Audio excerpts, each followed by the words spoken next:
வணக்கம். திசைகளின் 10 மணி செய்திகள். மலாய்க்காரர்களுக்கு ஏற்பட்டுள்ள மிரட்டலை எதிர்கொள்வதற்கு ஒன்றிணைவதாக துன் மகாதேர் மற்றும் பரிகத்தான் நேஷனல் தலைவர்கள் அறிவிப்பு.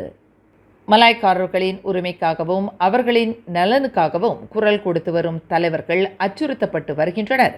மலாய்க்காரர்களுக்கு ஏற்பட்டுள்ள இந்த மிரட்டலை எதிர்கொள்வதற்கு தாங்கள் ஒன்றிணைவதாக முன்னாள் பிரதமர் துன் மகாதேர் முகமட்டும் பரிகத்தான் நேஷனல் தலைவர்களும் இன்று அறிவித்துள்ளனர். மலாய்க்காரர்களின் நலனுக்காக போராடி வரும் தலைவர்களை இலக்காக கொண்டு அவர்கள் மீது பல்வேறு குற்றச்சாட்டுகளை சுமத்தி அவர்களை விசாரணை செய்யும் அணுகுமுறையை அரசாங்கம் கையாண்டு வருவதாக துன் மகாதேர் குற்றம் சாட்டினார்.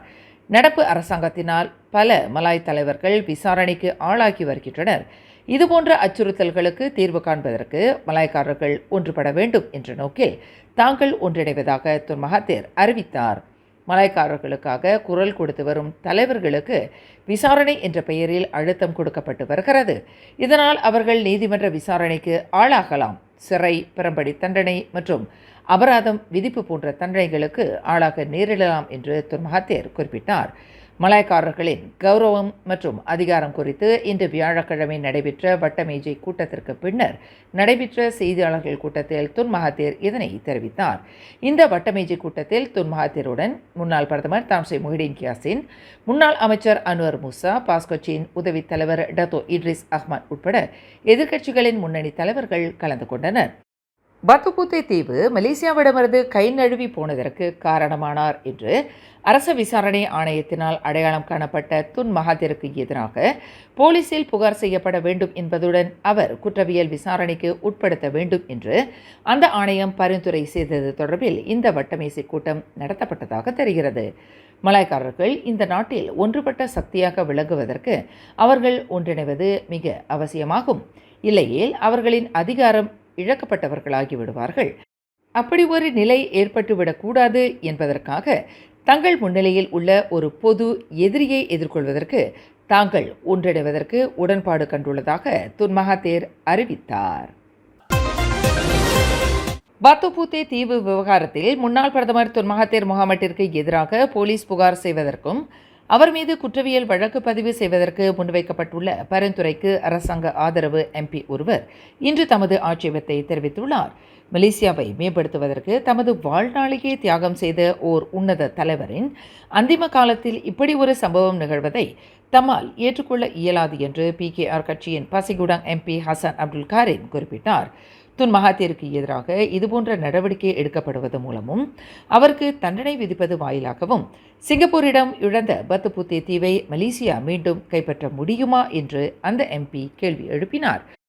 தற்போது 100வது வயதை நோக்கி பயணித்துக் கொண்டும் IJN மருத்துவமனையும் வீடுமாக அலைந்து கொண்டிருக்கும் துன் மகாதேருக்கு எதிராக போலீஸ் புகார் வேண்டாம், குற்றவியல் வழக்கு வேண்டாம் என்று அந்த PKR எம்பி தாம் அங்கம் வகிக்கும் அரசாங்கத்தை கேட்டுக்கொண்டார். பல்கலைக்கழகங்களில் பயிலும் மாணவர்களுக்கு அரசாங்கம் வழங்கி வரும் ஃப்ளை சிஸ்வாய் எனும் விமான பயண கட்டணத்திற்கான உதவித்தொகை வரும் ஜனவரி 1 தேதியிலிருந்து 300 ரிங்கிட்டிலிருந்து 400 ரிங்கிட்டாக உயர்த்தப்படுகிறது என்று பிரதமர் டத்தோ ஸ்ரீ அன்வர் இப்ராஹிம் அறிவித்துள்ளார்.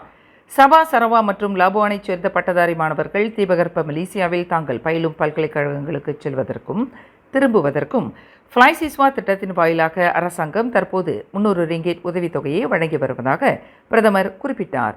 எனினும் மாணவர்களின் விமான பயண கட்டண சுமையை மேலும் குறைக்கும் பொருட்டு அடுத்த மாதம் முதல் 100 ரிங்கிட் அதிகரிக்கப்பட்டு 400 ரிங்கிட்டாக உயர்த்தப்படுவதாக பிரதமர் விளக்கினார். மருத்துவ காப்புறுதி பாலிசிக்கான பிரீமியம் தொகை விகிதம் உயர்த்தப்படவிருக்கும் வேளையில் அதனை சமாளிப்பதற்கான வழிகள் குறித்து மத்திய வங்கியான பேங்க் நகாரா அடுத்த வாரம் அறிவிக்கும் என்று 2வது நிதியமைச்சர் அமீர் ஹம்சா அசீசான் தெரிவித்துள்ளார். பிரீமியம் தொகை உயர்வினால் மக்களுக்கு ஏற்படக்கூடிய சுமையை குறைப்பதற்கு பிரீமியம் தொகை உயர்வில் சம்பந்தப்பட்டுள்ள அனைத்து தரப்பினரும் கையாண்ட அணுகுமுறையின் கோட்பாட்டை அடிப்படையாக கொண்டு கட்டண உயர்வை சமாளிப்பதற்கான வழிமுறைகள் தயாரிக்கப்பட்டுள்ளதாக அவர் குறிப்பிட்டார். இதில் சுகாதார அமைச்சு, நிதி அமைச்சு, பேங்க் நகாரா, மலேசியா மற்றும் காப்புறுதி நிறுவனங்கள் சம்பந்தப்பட்டுள்ளதாக அமீர் ஹம்சா சுட்டிக்காட்டினார். சபா மாநிலத்தின் புதிய ஆளுநராக முன்னாள் முதலமைச்சர் மூசா அமான் நியமிக்கப்படலாம் என்று கூறப்படுகிறது. வரும் டிசம்பர் 31ஆம் தேதியுடன் சபா நடப்பு ஆளுநர் ஜுஹார் மஹிருடின் பதவி தவணை காலம் முடிவடைகிறது. இதனைத் தொடர்ந்து சபாவின் புதிய ஆளுநரை தேர்வு செய்வதற்கான வேட்பாளர்களின் பெயர் பட்டியல் தற்போது ஆராயப்பட்டு வருகிறது. சபா புதிய ஆளுநருக்கான வேட்பாளர்கள் பெயர் பட்டியலில் சபா அம்னோவின் முன்னாள் தொடர்பு குழு தலைவரான மூசா அமானின் பெயர் முன்னணியில் இருப்பதாக தெரிவிக்கப்பட்டுள்ளது. அதேவேளையில் சபாவின் முன்னாள் முதலமைச்சரும் கடசான் டூசூன் சமூகத்தின் ஏகபோக தலைவருமான தான்ஸ்வி ஜோசப் பைரின் கிட்டிங்கானின் பெயரும் ஆளுநர் பதவிக்கு பரிசீலனையில் இருப்பதாக தெரிவிக்கப்பட்டுள்ளது. கடந்த வாரம் ஒரு கும்பலாக கூட்டுச் சேர்ந்து ஆயுதமேந்திய கொள்ளை சம்பவத்தில் ஈடுபட்டதாக 2 ஆடவர்கள் பட்டவர்த் செஷன்ஸ் நீதிமன்றத்தில் இன்று குற்றம் சாட்டப்பட்டனர். 33 வயது கே ஸ்ரீதரன் நாயுடு மற்றும் 33 வயது ஜே முகிலன் நாயுடு ஆகிய இருவரும் நீதிபதி நூர் ஆசா கஸ்ரான் முன்னிலையில் நடத்தப்பட்டு குற்றச்சாட்டு வாசிக்கப்பட்டது. இவ்விருவரும் 57 வயது தொழில் அதிபர் சைட் ஜமாலுடன் சைட் ஹமீத் என்பவரை பாராங்முனையில் மடக்கி அவருக்கு சொந்தமான ஹோண்டா எக்கார்ட் கார் மற்றும் 54,000 ரிங்கிட் ரொக்கம் ஆகியவற்றை கொள்ளையிட்டதாக குற்றச்சாட்டில் தெரிவிக்கப்பட்டது.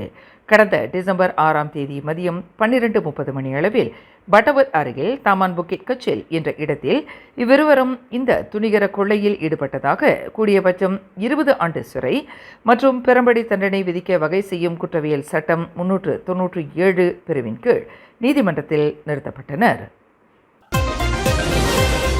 ஆம் இஸ்லாமிக் வங்கியில் தனது சொந்த கணக்கில் வரவு வைக்கப்பட்ட பணம் சவுதி அரச பேராளரிடமிருந்து நன்கொடையாக பெற்றதாகும் என்று முன்னாள் பிரதமர் Datuk Seri Najib Tun Razak Kuala Lumpur உயர் நீதிமன்றத்தில் இன்று தெரிவித்தார்.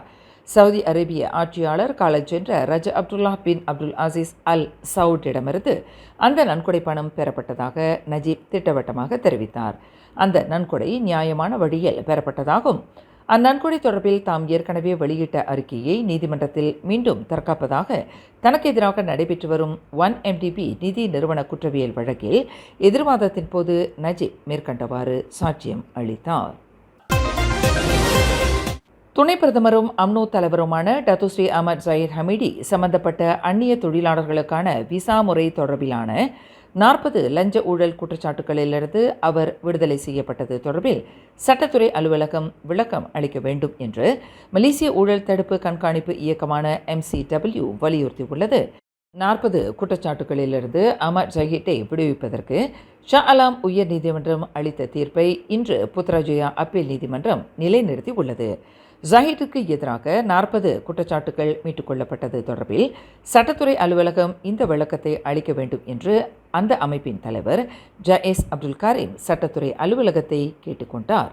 நாட்டின் நீதித்துறை மீது மக்கள் கொண்டுள்ள நம்பிக்கையை தொடர்ந்து மீட்சிப்படுத்துவதற்கு அமர் ஜஹீத் விடுவிப்பு குறித்து சட்டத்துறை அலுவலகம் உரிய விளக்கத்தை அளிப்பது காலத்தின் கட்டாயமாகும் என்று அவர் வலியுறுத்தினார். பாலியல் பலாத்காரத்திற்கு ஆளாகுகின்றவர்கள் அது குறித்து புகார் செய்யவோ அல்லது மகளிர் குடும்ப மற்றும் சமூக அமைச்சில் நல்லுரை பெறுவதற்கோ ஒருபோதும் தயங்கக்கூடாது என்று அதன் அமைச்சர் டத்துஸ்ரீ நான்சி சுக்ரி கேட்டுக்கொண்டார்.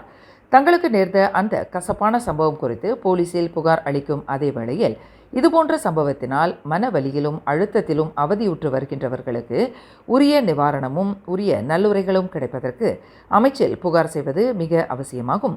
இதன் மூலம் பாதிக்கப்பட்டவர்களுக்கு தமது அமைச்சினால் உரிய வழிகாட்டலை வழங்க முடியும் என்பதுடன் இப்பாதிப்பிலிருந்து அவர்களால் மீள முடியும் என்று நான்சி சுக்ரி தெரிவித்தார்.